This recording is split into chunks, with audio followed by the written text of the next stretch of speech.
जाते हैं जिसको सुन करके कुछ अच्छा गाने के लिए आपने कहा, आपका हुक्म सर माथे पे लगाते हैं। एक और गजल में गा के सुना रहा हूं। रंगों में घुली लड़की क्या लाल गुलाबी है। ढेर सारे नौजवान यहाँ बैठे हुए हैं और मुस्कुरा भी रहे हैं, शायद उन्हें पसंद आ रहा है। तो लाइनें जैसे जैसे पसंद आए तालियां जरूर बजाइएगा, क्योंकि तालियां ही हमें यहाँ पर खड़े होकर बोलने का हिम्मत देती है। रंगों में घुली लड़की क्या लाल गुलाबी है। रंगों में घुली लड़की क्या लाल गुलाबी है। सब देख के कहते हैं क्या गाल गुलाबी है। सब देख के कहते हैं क्या गाल गुलाबी है।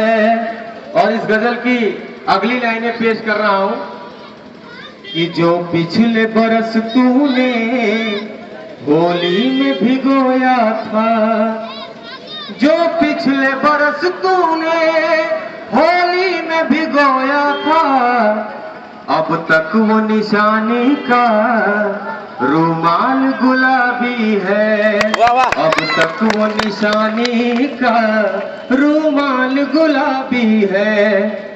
ढेर सारे शेर मैं पहले भी कह रहा था कि सुनने पर कई लोगों के दिलों पर लग जाते हैं। जैसे हमारी सोच में इतनी रवानी कौन रखता है और हमेशा हादसों में जिंदगानी कौन रखता है। और वो पीतल की अंगूठी एक दिन सब फेंक देते हैं। अरे अपने महबूब की पहली निशानी कौन रखता है। और चलन स्कॉच और विस्की का इतना बढ़ गया है कि घरों में आजकल गंगा का पानी कौन रखता है। और मेरे सवाल का जवाब बगल वाले से ले लेना कि घरों में खूबसूरत नौकरानी कौन रखता है। वाह वाह। और मैं खास तौर से जिस गजल के लिए यहाँ पे आया था, मैं वो गजल सुना रहा हूं कि जख्म दिल में मेरे हो,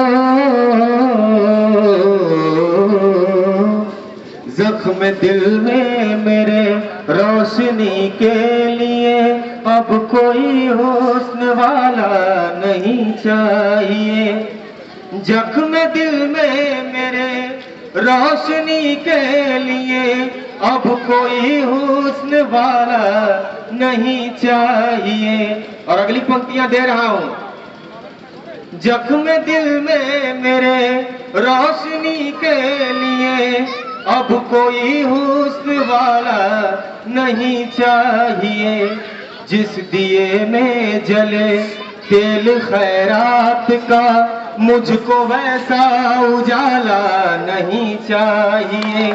जिस दिए में जले तेल खैरात का मुझको वैसा उजाला नहीं चाहिए।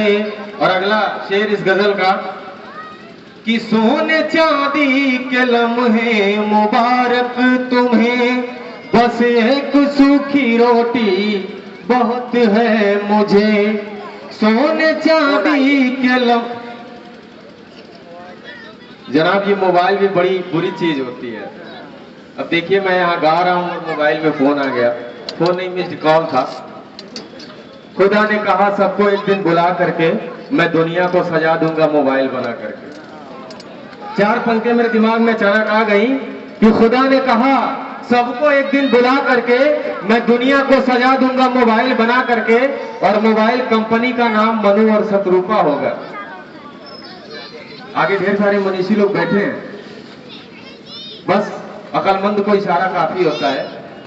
मोबाइल कंपनी, खुदा ने कहा सबको एक दिन बुला करके मैं दुनिया सजा दूंगा मोबाइल को बना करके। और मोबाइल कंपनी का नाम मनु और शत्रुपा होगा। मोबाइल अलग अलग रंग, किस्म और डिजाइन का होगा। और ना इसे इंडिया ना मेड इन जापान कहते हैं, इसे खुदा ने बनाया है, इसे इंसान कहते हैं। और अंतिम पंक्तियां की डालकर सॉफ्टवेयर सबकी मेमोरी साफ कर देता है। डालकर सॉफ्टवेयर सबकी मेमोरी साफ कर देता है। और मोबाइल लाख महंगा हो एक न एक दिन स्विच ऑफ कर देता है। वाह वाह। मोबाइल लाख महंगा हो एक न एक दिन स्विच ऑफ कर देता है। मैं गा रहा था कि सोने चांदी के लम्हे मुबारक तुम्हें, बस एक सूखी रोटी बहुत है मुझे। और सोने चांदी के लम्हे मुबारक तुम्हें। एक दोस्त है हमारे इसी पंडाल में बैठे हुए, उन्हें देखकर उनकी एक बात मुझे याद आ गई। एक लड़की से बेइंतहा मोहब्बत किया करते थे वो, और एक दिन उस लड़की ने इनसे कहा कि ऐसा है कि तब कल तुम मुझसे कॉलेज के गेट पे 10 बजे मिलना।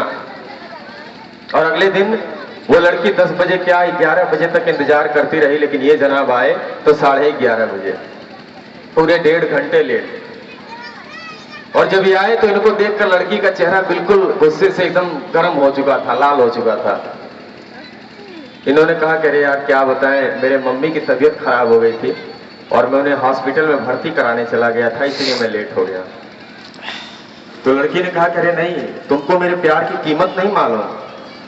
अरे तुम्हारा दिल भी पत्थर का है और तुम खुद पत्थर के बने हुए हो, और पत्थर किसी दूसरे के दिल के जज्बात को क्या समझ सकता है। और ये बात इस मेरे दोस्त के दिल को चुभ गई, और दोस्त ने क्या जवाब दिया कि सदियां बीत गई, इन आंखों ने अपना घर नहीं देखा, और मुस्कुराहट के पीछे छिपा गम का समंदर नहीं देखा, और बड़ी आसानी से कह दिया तुमने मुझको पत्थर दिल, अरे मैं तो मोम था, तुमने कभी छूकर नहीं देखा।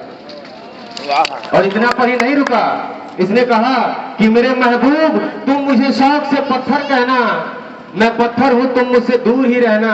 और पत्थर तो वो भी होता है जो अमीरों की उंगलियों में रहता है अनमोल नगीना बनकर, पत्थर तो वो भी होता है जो अमीरों की तिजोरियों में रहता है अनमोल खजाना बनकर, पत्थर तो वो भी होता है जिसको चाटते ही इंसान मर जाता है, और पत्थर तो वो भी होता है जिसे छूते ही लोहा सोना बन जाता है, और पत्थर तो वो भी होगा जिसने ताजमहल को बनाया होगा, पत्थर तो वो भी होगा जिसने लैला के दामन को फाड़ा होगा, पत्थर तो वो भी है जिसे लोग भगवान शंकर मानकर दूध चढ़ाया करते हैं, और पत्थर तो वो भी होगा जिसने मजनू को मारा होगा।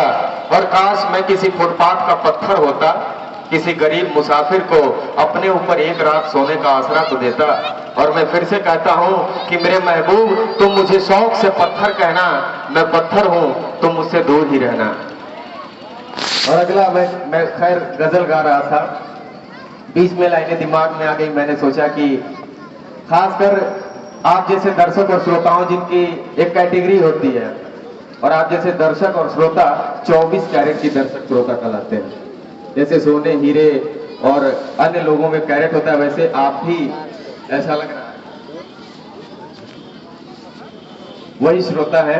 तो मैं खैर बिल्कुल वक्त बहुत कम है, मैं जो गजल गा रहा था उसकी लास्ट पंक्तियां मैं सीधे पेश कर रहा हूं कि हम वतन के सिपाही वतन के लिए जान देते हैं, देंगे हमेशा सुनो। वतन की बात आ गई, मैं एक शेर, बस लास्ट शेर में बोलना चाहूंगा, और मैं बता दूं कि शेर सुनने के बाद आपके नसों में बहते हुए खून की गर्मी जरूर बढ़ जाएगी, और बढ़ जाए तो उसे तालियों में जरूर बदलिएगा। शेर ये है कि सवाले ईंट जवाबे पहाड़ देता हूं। देश के दुश्मनों को देश का एक नौजवान बोल रहा है कि सवाले ईंट जवाबे पहाड़ देता हूं, और ठहर गद्दार में तेरा रंग झाड़ देता हूं, और मैं भारत माँ का बेटा आ जाऊं अगर जोश में, तो पटक के दुश्मन की छाती में तिरंगा गाड़ देता हूं। भतीजा हूँ जवाहर का, भारत माँ का बेटा हूँ, और तुझे कश्मीर से लाहौर तक कई बार पीटा हूँ, और उठी कर निगाहें फिर वही तेवर दिखा दूंगा, भारत का तिरंगा फिर कराची में लहरा दूंगा। खैर अब मैं गजल तो पूरी नहीं करूंगा, बस लास्ट में यही कहूंगा कि ठंडी रात को गुनगुना कर सकता हूँ, हर तारीफ को अनसुना कर सकता हूँ, और मैं तो अपने आप में एक शून्य हूँ, लेकिन हर इकाई को 10 गुना कर सकता हूँ। शुक्रिया।